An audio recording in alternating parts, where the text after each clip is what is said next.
Hey there, everyone. Welcome back to Utility Sports, and I'm so excited to be bringing a Charlotte Hornets offseason preview to the table finally. I know you guys have been waiting for this video, so I am very sorry that it's taken so long to get out. Just a quick disclaimer, I'm working about 60 hours a week right now at two different jobs. I am loving my jobs, and then also on top of that, doing YouTube here. So I've been posting daily content. It's been a lot on my plate. Hopefully you guys have been enjoying. If you have, show your love and support by hitting that like button. Also subscribe to the channel, and then go check us out on Twitter. You guys have been doing an awesome job of that as well. Go give us a follow on there. We're planning on using Twitter more and more in the near future.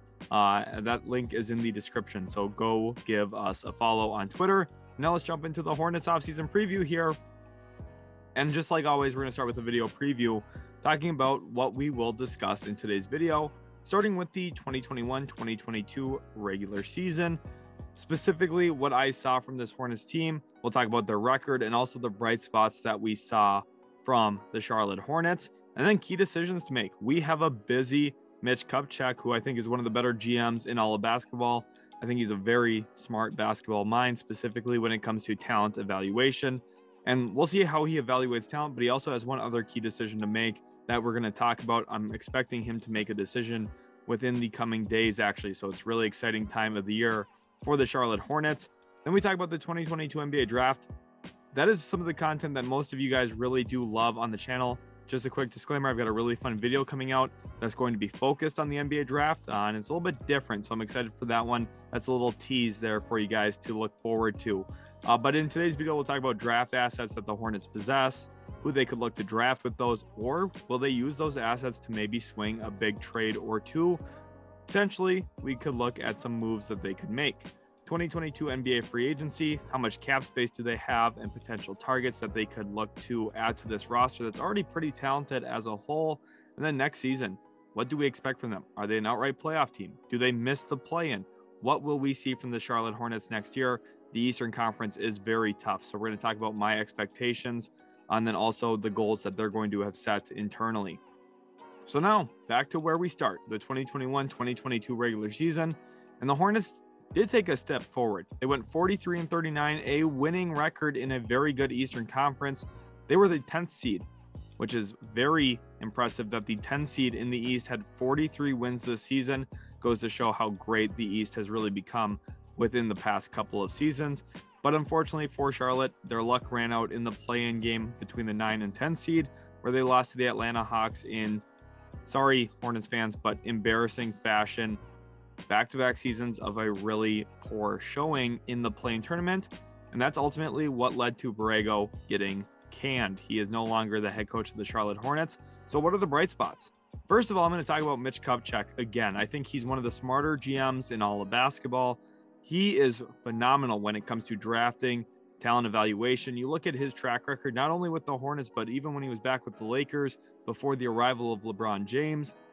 Even though those Lakers teams weren't winning, he was laying out a blueprint of success in which he had drafted multiple players who, whether they went on to be all-stars or high-level contributors, he was going to build something there special in LA. Unfortunately, ownership and management ran out of patience for him, but he's found a home in Charlotte and made a ton of really good moves. So big shout out to that. And I think one key thing that he's done is find a whole bunch of good young pieces. Two players who didn't really play much this year in Kai Jones and also James Bouknight. Two players who I think were good draft picks last year. Kai Jones kind of right around the realm. I thought he was worthy of going in. And I thought Bouknight was a steal last year at the level they got him. We didn't get to see a ton of Bouknight or Kai Jones this season. But I think going into year two, we're going to get to see more and more of those young guys, and I think they're going to have a little bit more of an impact on this Hornets team.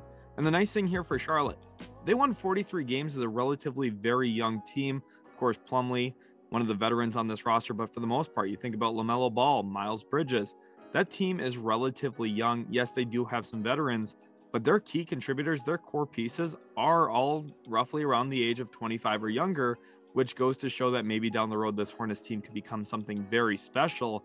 Talking about very special, we got LaMelo Ball as one of the bright spots. He continues to get better and better and better, and that's no surprise to me. I loved his game coming out of the NBL. I thought with his size, his playmaking capability, he was going to be able to do a lot of the things you wanted a point guard to do, but he has continued to impress me with his ability to score the ball and knock down big shots when they need him to. When they're on big runs, it seems like LaMelo Ball is always at the center of it. I'm going to be a little critical here, Hornets fans. I think he's got to lock in a little bit more defensively. Sometimes he looks like a revolving door with the amount of times he gets blown by toward the rim, but that's been the bugaboo for a ton of other guards in the past. It's not just LaMelo Ball, so I'm not super low on him. I just would love to see him lock in a little bit more. But let's be honest here, it's LaMelo's world and we're all just living in it. He's a phenomenal young talent. And then Miles Bridges, a player who first couple years in the league was known more as a high flyer. He has really refined his game and definitely elevated his level of play. And I think there's no coincidence here that within the past couple seasons, LaMelo Ball's rookie and sophomore season, we've seen Miles Bridges really pop off. That is not a coincidence. Miles Bridges is simply better when LaMelo Ball is on the floor. The two of them have perfect complementary games together. Bridges has improved as a shooter since coming into the league as well, which has really helped blossom his game next to Ball. And I think, honestly, Eric Collins, what a perfect announcer to have for the play-by-play there in Charlotte, simply because he brings so much energy, and LaMelo Ball and Miles Bridges give him a ton of opportunities to showcase that excitement for Hornets basketball. So Hornets fans, I'm sure you guys love listening to games on TV and also in person, because this is just such a fun product to watch. And then the final point here, better, better, and better. They just keep getting better. Every single season, we've seen growth from this team. LaMelo Ball is going to continue to get better. Terry Rozier has been a really nice fit onto this team. I know I don't have him listed here as a bright spot, but he's a phenomenal young player for them who was a really good move. Honestly, the giving up Kemba Walker, not giving him a max contract, is another example of Mitch Kupchak's ability to make high-level decisions, and usually they pan out fairly well. Another one there where Kemba Walker went out to Boston. They brought back Terry Rozier. They clearly won that sign and trade, and won that at the point of the time it happened. A lot of people really loved Boston's end of it. I was not high on Kemba Walker at the time. There was a lot of rumors about Kemba Walker to Dallas. I'm a Mavericks fan. I did not want that to happen at all. And unfortunately, Boston's the one who kind of played itself into that, but we all know how that panned out. They ended up moving Kemba in a first later for Al Horford, and now that they're in the finals, I'm sure that they'll take the end result as well. But Charlotte, they're in a really good spot moving forward, and there's some key decisions to make to really advance where they're at. Of course, Mitch Kupchak said adios, Borrego. He did not want him to be the head coach of the franchise anymore after, again, another disastrous loss in the play-in game. And now we got three finalists here, or three main candidates. Probably not titled finalists quite yet, but I think that ultimately Charlotte will likely choose between one of these three guys, which is Mike D'Antoni, who's coached in a ton of places before, most notably with the Houston Rockets and also the Phoenix Suns in the 7 seconds or less era back in the mid-2000s. You also look at Terry Stotts, who was the signal caller there in Portland for quite some time, and then Kenny Atkinson, who really got his head coaching start with the Brooklyn Nets. Of course, the arrival of Kevin Durant and Kyrie Irving kind of changed the whole outlook there. He wanted to start Jarrett Allen over DeAndre Jordan, and the big two of Kyrie and KD were not super fond of that decision, even though it was the right one. So let's talk about my thoughts on these candidates. We'll start with Terry Stotts. Ultimately, the bugaboo on him was that he was unable to build a defense with the Portland Trailblazers. And of course, he faced some challenges there. His best defenders at the time were Al-Farouq Aminu and Mo Harkless. That's probably not going to get the job done at the wing position, especially when you have two smaller guards who are not super great and super locked in defensively in Dame Lillard and CJ McCollum. But you would think at some point you'd pull enough strings, you'd try and figure something out and maybe get back toward the middle of the pack. Portland never really quite did that, so I kind of am out on Terry Stotts myself. I think he's a good coach, but I think you need to have a different set of personnel if you're Charlotte here, a team that needs to build that defensive identity. I don't think that Stotts is the right hire. Now let's talk about Mike D'Antoni. He's obviously the most prolific, most notable candidate on this list. He's coached a ton of places and has found a lot of success. So is he the right candidate? To me, he definitely is not. When you look at what he did with Houston, it's really easy to fall in love with the amount of times they won games, the amount of wins in total he has as a coach, and also to the depths of the playoffs he's gotten. He's made it to the Western Conference Finals numerous times. You would think this is a pretty good option for Charlotte. For me, though, it is not. Yes, his offensive style would play perfectly with Miles Bridges and LaMelo Ball, There's no denying that. But right now, Charlotte doesn't need to get better offensively. They need to improve defensively.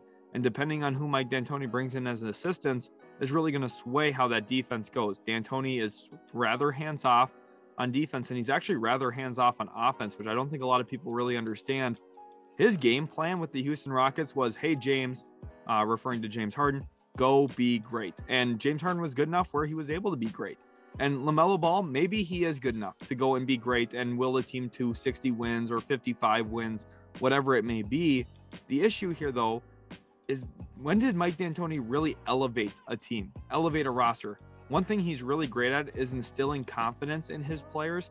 You look at the Gerald Greens of the world, PJ Tucker, he instills confidence in those players to go shoot the basketball when you're open. You're going to knock it down for us.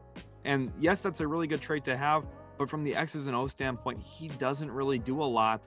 The biggest thing he really did in his time with Houston was put James Harden in the corner, have Jeff Green or whichever player dribble the ball up into a dribble handoff drag screen. That was the complexity of his offense. I'm sorry, I coach a high school team and I expect more from my high school players. Yes, it's the NBA. Yes, it's a little bit different. We see a more pick and roll heavy league right now. But I think when the going gets tough, you need to have a coach who can really dial in the X's and O's. And for me, D'Antoni really is not that guy. And then Kenny Atkinson, someone who was there to build stuff for the Brooklyn Nets. We look back at that remarkable season when D'Angelo Russell got them into the playoffs with Spencer Dinwiddie. Karis LeVert was there as well. And you think maybe this guy's the right candidate. And I think out of these three, he's probably the best option. But ultimately, again, I do not believe in Kenny Atkinson being the perfect head coach here for Charlotte. In fact, if I was in the shoes of Michael Jordan here, which obviously I'm not, but if I was, I would definitely strongly consider Sean Sweeney. They interviewed him. I'm not sure exactly to which level they got in the process, but Sean Sweeney would be my choice. He's the Dallas Mavericks assistant coach, and he's their defensive coordinator. The Mavericks made a massive jump defensively, and it wasn't just luck. There was a lot of great schematic changes and aptitudes that ultimately changed Dallas's season and outlook, getting to the conference finals. And Charlotte, a team that needs to build that defensive identity like I talked about, would be well off with a Sean Sweeney hire. LaMelo Ball, Miles Bridges, those two guys are good enough to elevate your offense. You need to build a cohesive team defense behind that. And I think Sean Sweeney is the best option out there in the coaching market right now, unless you were to go with a guy like Mark Jackson, who I think, again, is criminally underrated as a head coach. And honestly, at some points, could consider him to be blackballed by the NBA. I know there's some reports about that. He got pretty far in the Kings candidacy, though, so maybe that's not necessarily the case. But ultimately, I like Jeff Van Gundy. I like Mark Jackson. I think both of those two individuals are very smart. We get to hear them on TV a lot. I really do believe in them more so than I do other coaches in the league.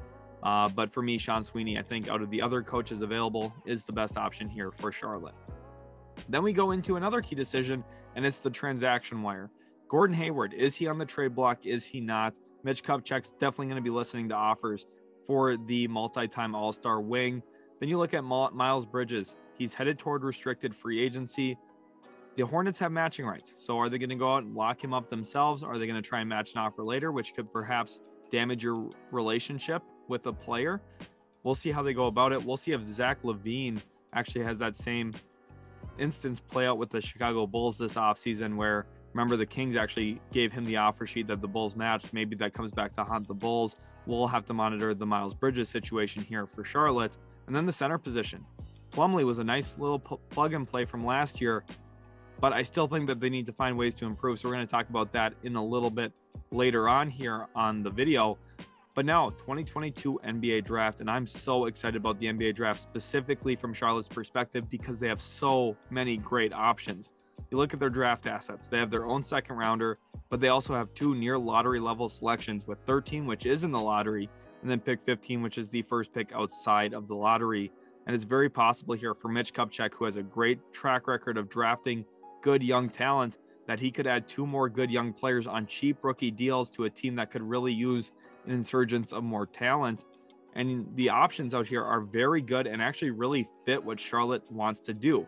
You look at a forward in Jeremy Sohan, who I'm very high on out of Baylor for his defensive capabilities. He's got pretty good size and especially IQ. Now, with their head coaching candidates they looked at, guys like D'Antoni, for example, you need to find good defensive players, PJ Tucker-esque type of defensive players. And I think Sohan fits the bill as someone who plays bigger than he is. Otherwise, you look for someone who's massive, and there's two options here: 7'2" Mark Williams and 7'1" Walker Kessler. Maybe 15's a little rich for Walker Kessler, but ultimately, if he plugs a hole that you have on this team, you can never really say it's too early. And Mark Williams would be a really great option at 13. In fact, maybe Charlotte could look to move up, which we'll talk about as a potential option a little bit later on. And then if they want to go in a little bit of an unorthodox route where they maybe don't want to just go defense, maybe they split the picks, go with one of the defensive-minded guys here in Sohan, Williams, or Kessler. And then at 15, they come back and maybe find a guy like Ochai Agbaji, who is a good off-ball defender himself, but offensively as well can really fit as a sniper off of movement, and is just a nice overall off-ball player on both ends of the floor. And then you look at a guy like Jaden Hardy, who maybe doesn't fit what Charlotte wants to do right now, but I trust Mitch Kupchak to get the job done and evaluate talent and identify who's a really nice young player. And for me, I think Jaden Hardy's going to grow into that. And the nice thing here in Charlotte, there's no pressure to play him early. This team's competing to make the playoffs. You let him work with the Greensboro Swarm. You don't need to force him into a role, especially when you do have James Bouknight. Now, do I think it's the biggest need? No, but if you want to, you could address need with pick 13, come back with pick 15, and take a stab at a guy who has some serious upside. And I think Hardy does fit the bill there. So what if they don't use those draft picks to actually select players? Well, there's some serious trade potential here as well. Picks 13 and 15 could be used as trade bait. Jakob Poeltl from the San Antonio Spurs is the name that continues to pop up. For me, I think it's the most sensible deal of the offseason. They were discussing trades at the NBA trade deadline, but now Charlotte's situation has changed. They did not expect pick 15 to be theirs. That came from the New Orleans Pelicans deal. It did ultimately translate, which opens their ability to make some other moves. If they make a move for Jakob Poeltl, it clearly fills their center position. He's a phenomenal rim protector. I think he's one of the most criminally underrated players in the entire league because he plays in San Antonio and his play style is not the most sexy thing in the world. But what he does is position himself correctly, contest shots at the rim, rebound well, and play within himself offensively as a pretty good screen and roll guy and someone who can clean stuff up around the hoop as a nice rebounder. If they don't go with the Poeltl route, maybe they want to move up for a player like Jalen Duren or to ensure they get a guy like Mark Williams in the draft. Here's 3 teams to watch for.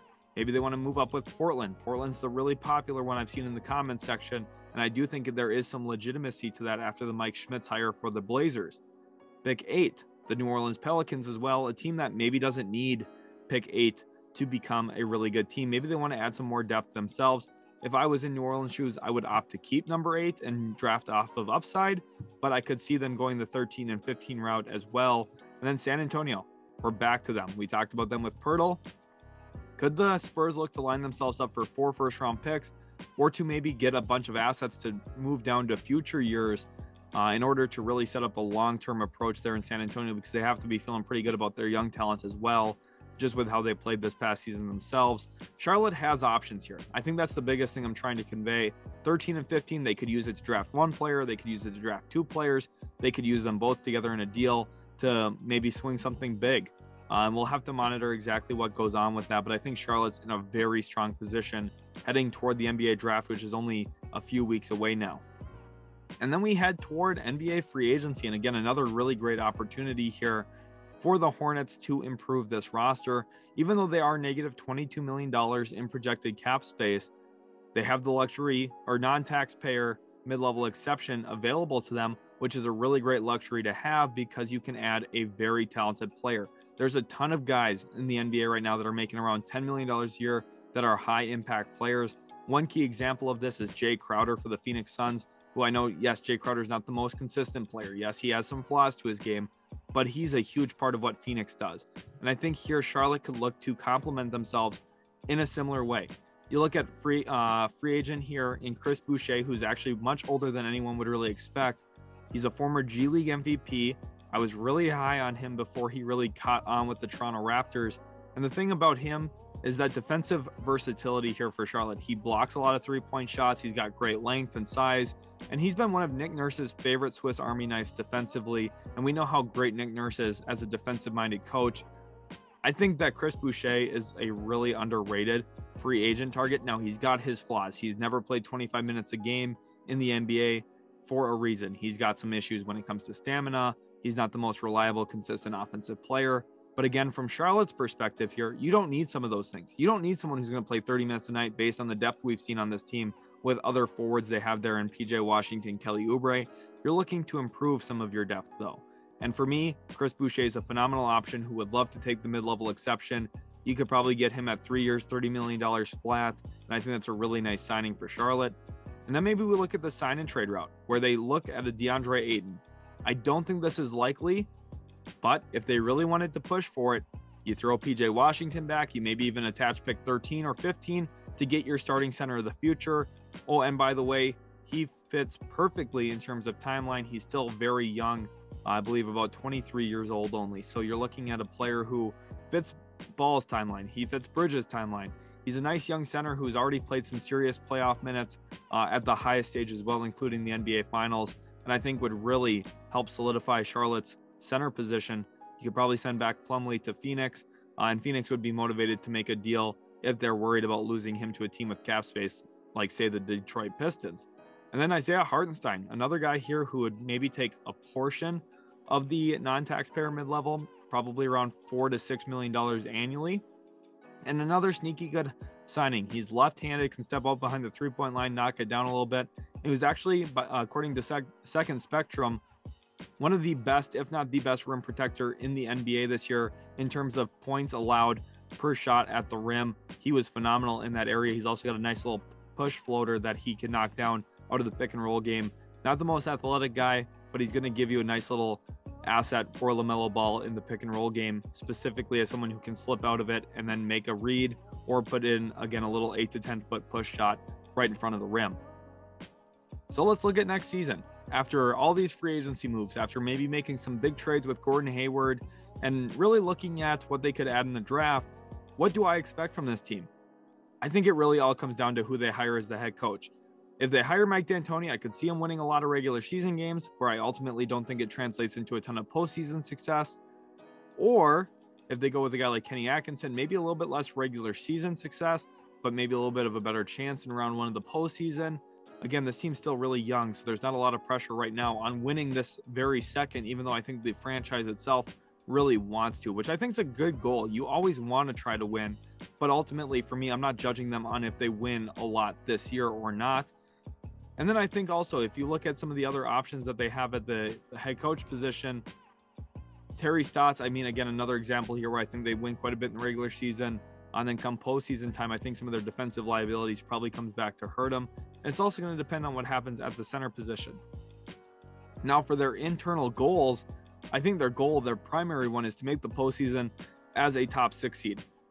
After 2 years of the play-in tournament existing and 2 really bad outs in the play-in tournament, one to the hands of the Indiana Pacers and then one to the hands of the Atlanta Hawks, I think the Hornets are really turned off by the idea of being in the play-in. I don't think they ever want to be there again. But if they're there, their goal is to make it through the play-in and show that moving on from Borrego was the right decision with a big-time play-in win and getting into the postseason. I think the Hornets are in a really great spot. I really, really do believe that. I hope you guys think that as well. If you guys did enjoy today's video, please leave a like, subscribe to the channel as well. It's been a lot of fun recording this Hornets offseason preview. They're a really great young team. I can't emphasize that enough. LaMelo Ball is an awesome, talented young player.